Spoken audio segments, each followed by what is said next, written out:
When morals decline and good men do nothing, evil flourishes. A society unwilling to learn from the past is doomed. Gun reform discourse occurs in waves.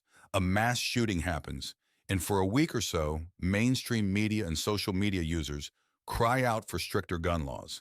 Then the noise dies down until the next tragedy. When is enough enough? Why do we become complacent until the next headline? Maybe because the solution isn't as easy as passing stricter gun laws, but rather addressing the unraveling of a society's sanity and a loss of community, safety, and family. A problem that runs so deep it seems almost impossible to fix.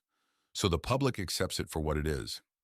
Many people say that getting rid of guns will solve the mass shooting issue in the United States, but yet we have many examples of mass violence existing without guns. The real issue is multi-layered and has to do with the mental health of a nation. As such, the solution must go deeper to the root of the problem. Society has degenerated, more parents are emotionally absent from their children's lives, more children live chronically online and are being desensitized to atrocities on the internet. Loneliness is rampant. Divisive language and hatred is celebrated. Individuals, especially children, are suffering from mental health issues and are given medication that masks or even aggravates the symptoms. These are all contributing to modern-day violence and chaos within the psyche. Counter-arguments to this belief include that not all those who suffer from mental health challenges commit mass shootings. Of course, not all who have a mental health issue commit shootings, but all mass shooters have some degree of mental health issues which are compounded by their life experiences. We as a society can do much, much more to prevent individuals from going down this dark path. But there is no money to be made from solving this problem, which is why our government is stagnant in addressing it. When trust is lost, traumatized people feel that they belong more to the dead than to the living. What do mass shooters have in common? Gillian Peterson and James Densley of the Violence Prevention Project, a nonpartisan, nonprofit research center, have outlined 4 defining moments in a mass shooter's life. 1. Peterson and Densley suggest that the path of violence often begins with early childhood trauma. 42% of the mass shooters they studied have experienced traumatic events such as physical abuse, sexual abuse, parental suicide, or severe bullying.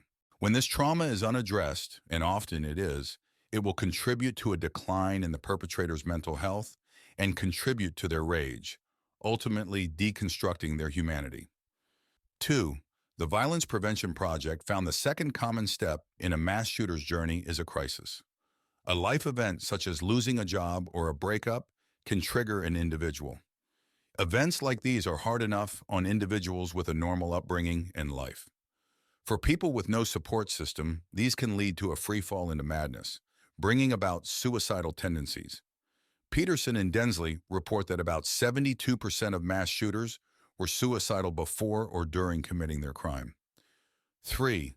Mass shooters are commonly radicalized online. Considering the first 2 major life events outlined previously, mass shooters at this point are mentally weak, easily malleable, and seeking acceptance.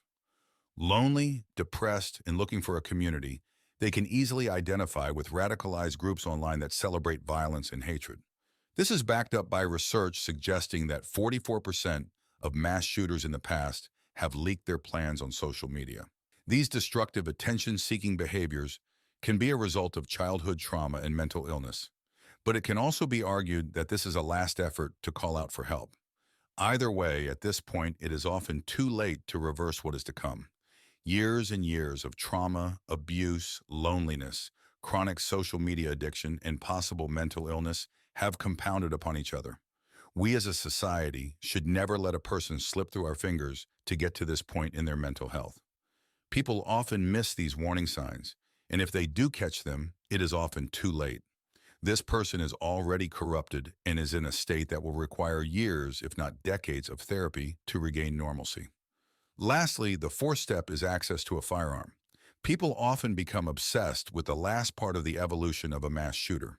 We must keep in mind there are more gun restrictions in place for children and adults now than at any other point in time in the United States.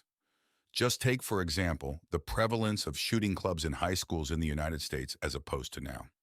As John Lott writes in his book, The Bias About Guns, until 1969, virtually every public high school, even in New York City, had a shooting club. High school students in New York City carried their guns to school on the subways in the morning, turned them over to their homeroom teacher or the gym coach during the day, and retrieved them after school for target practice. Club members were given their rifles and ammunition by the federal government. Students regularly competed in citywide shooting contests for university scholarships. Guns were everywhere in schools, yet mass shootings were extremely rare, especially in academic settings. This is because people were not suffering from neuroticism to the severe degree they are today. Just take a look at the U.S. mass shooting timeline provided by the Violence Prevention Project's website. The way modern society, especially westernized societies, operate is not conducive to how a human being should live and thrive. The mental health crisis begins to affect individuals at a younger and younger age each year.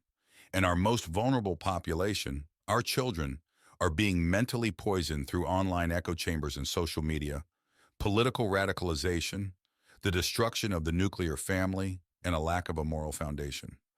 Many studies done on children's mental health depict a clear and troubling path we are going down.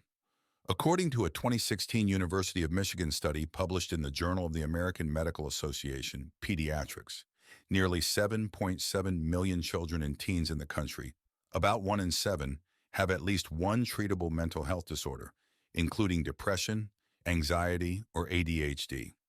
But half of these young people did not receive needed treatment from a mental health professional. Imagine the landscape of 2016. This is before the introduction of TikTok and the massive global lockdown of 2020. Our society is changing at a rapid rate never seen before.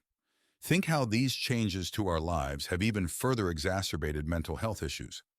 The fact that many of those suffering do not reach out for help is even more concerning. To further put this into perspective, a study done in the year 2000 on childhood anxiety found that school children in the 1980s reported more anxiety than child psychiatric patients did during the 1950s. These studies are a somber reminder that while a society may appear to be evolving superficially, the quality of life is actually devolving. The value of family has decreased. Children are unprotected from trauma generated from either their family or online. And because loneliness is rampant, these individuals often have no one to talk to or turn to, and many do become radicalized online through social media. Taking away guns will not solve our violence problem. Guns are simply the tool used to satisfy a desire from those suffering from internal chaos. Look at knife attacks, bombings, and even cyberbullying. Whatever is easiest in reach, yes, is likely to be used, but one tool will replace the other. Banning guns is simply a band-aid solution with a festering infection bubbling underneath. But where is funding in the mainstream narrative headed? Conveniently to strict gun control, which will never get to the root problem, because solving the root problem would require very powerful and rich people to take responsibility and to fundamentally change how our society is structured. Western societies are disjointed, filled with divisive discourse, and morals are degraded, and the people at the top benefit from it.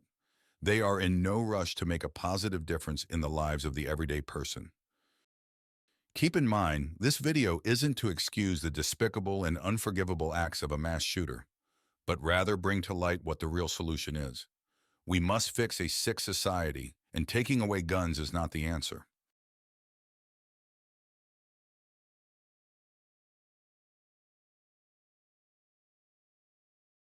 If you like this video, please consider supporting our channel by liking the video, commenting, and subscribing to our channel.